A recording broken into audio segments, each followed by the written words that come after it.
Rohini hospital వాళ్లకి call చేసి సుమతి మీద కంప్లైంట్ ఇవ్వడంతో సుమతిని ఉద్యోగంలోంచి తీసేస్తున్న హాస్పిటల్ వాళ్ల ఓనర్. ఇదంతా ఎలా జరగబోతుందో తెలుసుకోవాలనుకుంటే ఇప్పుడే మా ఛానల్ తప్పకుండా సబ్స్క్రైబ్ చేసుకుని మా వీడియోని ఒక లైక్ చేయండి. పక్కనే ఉన్న గంట సింబల్ మీద క్లిక్ చేయండి. నోటిఫికేషన్స్ ఆల్లో పెట్టుకోండి. అప్పుడే మేం చేసే వీడియోలు మీకు రోజూ వస్తాయి. ఇక మీనానైతే ప్రభావతి, రోహిణి ఇద్దరూ తిట్టేసి అక్కడ్నించి వెళ్ళిపోతారు. మీనా మాత్రం ఏడుస్తూ కిచెన్ రూంలోకి వెళ్తుంది. చాలా చాలా సారీ మీనా, అసలు నేను చెప్దామనుకోలేదు. ఎందుకని బయటికి నువ్వు అలా చెప్పేశావు? నేను నీ దగ్గర మాట తీసుకొని రవికి చెప్పిన తప్పు నాదే కాబట్టి నేనే నింద నా మీద వేసుకుందామని చెప్పి ఆంటీ అడుగుతున్నప్పుడు ఎవరు చెప్పారో నేను చెప్పలేదు కాని నువ్వెందుకని బయట పెట్టేశావా నిజం అని శృతి అడుగుతుంటే, ఏం చెయ్యం శృతి, లేకపోతే నీమీదకు వదిలేయమంటావా? అత్తయ్యగారి మాటలు నోట్లోంచి మాటలు ఎలా వస్తాయో నీకు తెలుసు కదా. అయినా సరే తప్పు నాది కాబట్టి నీమీదికి ఎలా వదిలిపెడతాను చెప్పు అని మీనా అంటుంటే, తప్పు నీది కాదు మీనా, నాదే కదా. నువ్వు ఎవరికీ చెప్పొద్దని నాకు చెప్పావు. కాని నేను ఈ మాట వినకుండా వెళ్ళి రవికి చెప్పాను. రవి ఏమో నా మాట వినకుండా బాలుకి చెప్పి ఇంకందరికీ తెలిసేలా అయింది ఇదంతా అనిక శృతి అంటుంటే, పోన్లే అయిపోయింది కదా, ఇక వదిలే అనిక మీనా అంటుంటే, వదిలేస్తాను కాని నువ్వేడుస్తున్నావు కదా, అది చూడ్లేకే బాధపడుతున్నాను అనిక శృతి అంటుంటే, మరింకేం చేయను, వీళ్లన్న మాటలు అలా ఉన్నాయి. లాస్ట్ టైం కూడా రోహిణి నాకు హాస్పిటల్లో కనిపిస్తే శుభవార్తేమో అనుకుని ఆనందపడిపోయి ఇంట్లో అందరికీ స్వీట్స్ వండిపెట్టాను. అప్పుడు కూడా ఇలాగే చేసింది రోహిణి. కాని ఇప్పుడు కూడా అలానే చేస్తుంది.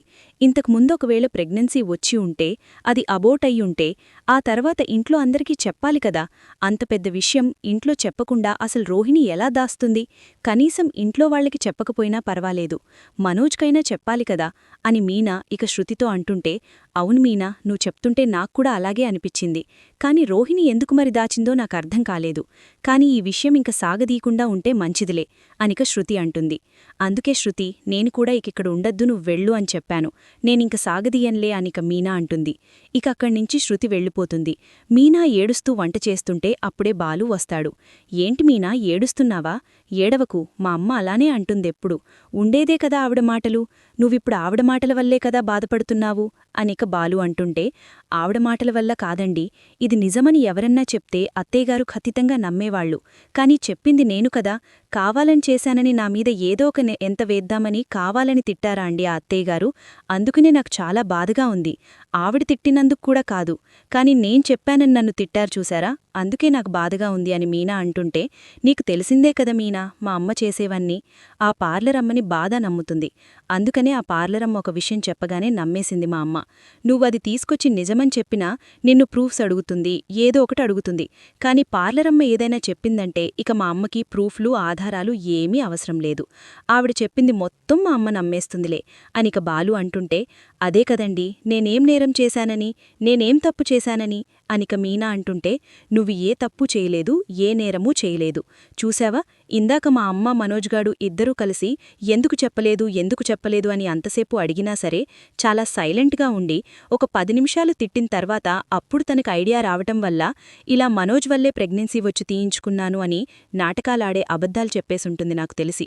లేదంటే చెప్పే మనిషైతే అడిగిన వెంటనే చెప్పాలి కదా, ఎందుకనలా ఏడుస్తూ సాగదీసింది? అంటే నువ్వు చెప్పింది నిజమే నాకు తెలిసినంతవరకు, కాని నేను బయటపడతాను, నువ్వు బాధపడకు, ఎలాగన్నా బయటపడతాను అనిక బాలు మీనాతో అంటుంటే, బయటనుంచి రోహిణి అయితే వీళ్ళిద్దరి మాటలు వింటుంది. అమ్మో, ఏంటి వీళ్లు వదిలేశారులే పోన్లే అని చెప్పేసి మీనాకి గట్టిగా కౌంటరేయించాను నా ఆంటీతోటి. అయినా సరే వీళ్ళిద్దరూ మళ్ళీ నామీద పడ్డారేంటి? ఎలాగైనా సరే వీళ్ళు నా గురించి ఆలోచించకుండా చెయ్యాలి అని చెప్పేసి మనసులో అనుకుంటుంది రోహిణి. అవునండి, మీరెలా కనిపెడతారు? మీకు తెలీదు కదా తన గతమేంటో, తను ఎక్కడ్నించొచ్చిందో, తను ఏం చేసేదో మీకు తెలీదు కదా, మీరెలా బయటపెడతారు అనిక మీనా అడుగుతుంటే, నా దారులు నాకున్నాయిలే మీనా, నేనెలాగో అలా కనిపెడతాను. పాలరమ్మ ముందు మలేషియా మామ్మున్నాడు కదా, ముందు అక్కడ్నించి మొదలుపెట్టాలి. ఆ మలేషియా మామ్మ ఎక్కడ్నించొచ్చాడో, అసలు నిజంగా మలేషియా నుంచే వచ్చాడా లేకపోతే ఇక్కడే ఉంటున్నాడో తెలుసుకోవాలి. నీకొకసారి కనపడ్డాడని చెప్పావు కదా, నాకు అలా కూడా వెళ్ళి ఆధార్లో కూడా వెతుకుతాను. ఒకసారి కనపడిన అడ్రస్ కూడా చెప్పు, అక్కడ కూడా వెళ్ళి కనుక్కుంటాను. అతను నిజంగా ఇక్కడున్నాడో లేకపోతే మలేషియాలో ఉన్నాడో తెలిసిపోతుంది కదా అనిక బాలు అంటుంటే, అమ్మో, నా బండారం మొత్తం బయట పెట్టేసేలా ఉన్నారు వీళ్ళిద్దరూ కలిసి. అర్జెంటుగా ఇదొక చెయ్యాలి అనిక రూంలోకి వెళ్ళిపోతుంది రోహిణి అయితే. ఇక మీనా బాలు అయితే ఇక రోహిణి బండారం ఎలా అయినా బయట పెట్టాలని చెప్పేసి ఏం మాట్లాడుకుంటూ ఉంటారు. రూంలోకి వెళ్లిన రోహిణి అయితే అలా టెన్షన్ పడుతూ ఆలోచిస్తూ ఉంటుంది, అటూ ఇటూ తిరుగుతూ. అది చూసిన మనోజ్ అయితే, ఏంటి రోహిణి, నా మీద కోపంగా ఉన్నావా? ఇప్పటికీ నా మీద కోపంగానే ఉన్నావా నేనన్న మాటలకి అని మనోజ్ అంటుంటే, అబ్బే లేదు మనోజ్, నీ మీద నాకు కోపమెందుకు, ఏదో తెలియకను తిట్టావని ఊరుకున్నాను అని చెప్పేసిక రోహిణి అంటుంటే, నీ మాటల్లో పోన్లే అని చెప్పి జాలి కనిపిస్తున్నా నీ కళ్లల్లో మాత్రం బాధ కనిపిస్తుంది రోహిణి. నా మాటలకి, మా అమ్మ మాటలకి నువ్వు చాలా బాధపడ్డావని నాకర్థమైంది. ఏం చేస్తాము, అలా అలా మొత్తం ఇంట్లో అందరూ చెప్పుకొని ఆఖరికి మా దగ్గరదాకా తీసుకొచ్చారు. నువ్వు ముందే అబోర్షన్ అయిందని నాకు చెప్పుంటే ఇప్పుడిది ఇంత పెద్ద మ్యాటర్ అయ్యేదే కాదు కదా. నువ్వసలు ఇంట్లో ఎవరికీ చెప్పకుండా ఉండడం వల్లే ఇలా అయింది అనిక మనోజ్ అంటుంటే, అంటే ఇప్పుడు కూడా నువ్వు నన్నే అంటున్నావా మనోజ్? అరే ఛ, నిన్నలా అనట్లేదు రోహిణి, కాని అబోర్షన్ అయిన విషయం నాకన్నా చెప్తాక సరిపోయేద్ది కదా. నా దగ్గర కూడా దాచావు నేనెక్కడ బాధపడతానని. కాని అప్పుడు నాకు జాబ్ లేదు, కాని ఇప్పుడు నాకు జాబ్ ఉంది కదా, నువ్వీ మధ్యకాలం కూడా నాకు చెప్పలేదు కదా అనిక మనోజ్ అంటుంటే, లేదు మనోజ్, అప్పుడు విషయం ఇంకలా మర్చిపోయి వదిలేశాను. ఆ తర్వాతింకీ టాపిక్ రాలేదు. అందుకనే కదా నేను హాస్పిటల్కి వెళ్తున్నాను. ఇంకా పిల్లల్ని కందాము, నీకు సర్ప్రైజ్ ఇద్దాము, నేను ప్రెగ్నెంట్ అయ్యాను అని చెప్పి చాలా ఆనందపరుద్దాము అని చెప్పి చాలా ఆశపడ్డాను. కాని ఎంత చూసినా ప్రెగ్నెన్సీ లాకపోయేసరికి అప్పుడు అందుకే హాస్పిటల్కి వెళ్లాను. కాని అప్పుడు కూడా నన్ను మీనా చూసి నేను ప్రెగ్నెంట్ ఏమో అనుకుని ఇంట్లో అందరికీ స్వీట్స్ వండిపెట్టింది.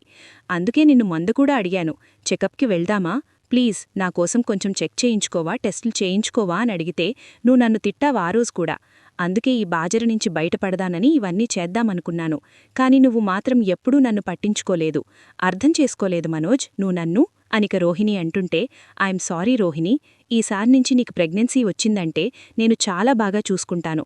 అసలు కాలు కూడా కింద పెట్టనివ్వను. మన ఫ్యూచర్కి పుట్టబోయే బిడ్డ కోసం ఏ స్కూలైతే బావుంటుంది, ఏ బట్టలైతే బావుంటుంది, ఏ బ్రాండ్ అయితే బావుంటుంది అన్నీ నేనే చూసుకుంటాను అనిక మనోజ్ ఫ్యూచర్ బేబీ కోసం ఆలోచిస్తుంటే, రోహిణి అయితే ఇక పాత గతాన్ని గుర్తు చేసుకుంటుంది. నాకిలాంటివాడు ముందెందుకు దొరకలేదు, మా అమ్మ తీసుకెళ్లి వేరేవాడికిచ్చి పెళ్లి చేసింది. వాడు నా జీవితాన్ని సర్వనాశనం చేసి చచ్చిపోయాడు. నా చేతిలో బిడ్డని పెట్టాడు. ఆస్తి లేదు, ఏమీ లేదు. వాణ్ణి ఎలా పెంచాలి అని మా అమ్మ దగ్గర వదిలేశాను. ఇప్పుడు నాకు దేవుడు ఇంత మంచి జీవితాన్నిచ్చాడు. కాని అనుక్షణం భయంతో బతకాల్సొస్తోంది. ఈ నిజం ఎక్కడ బయటపడిపోతుందా అని బాధపడాల్సొస్తోంది, భయపడాల్సొస్తోంది.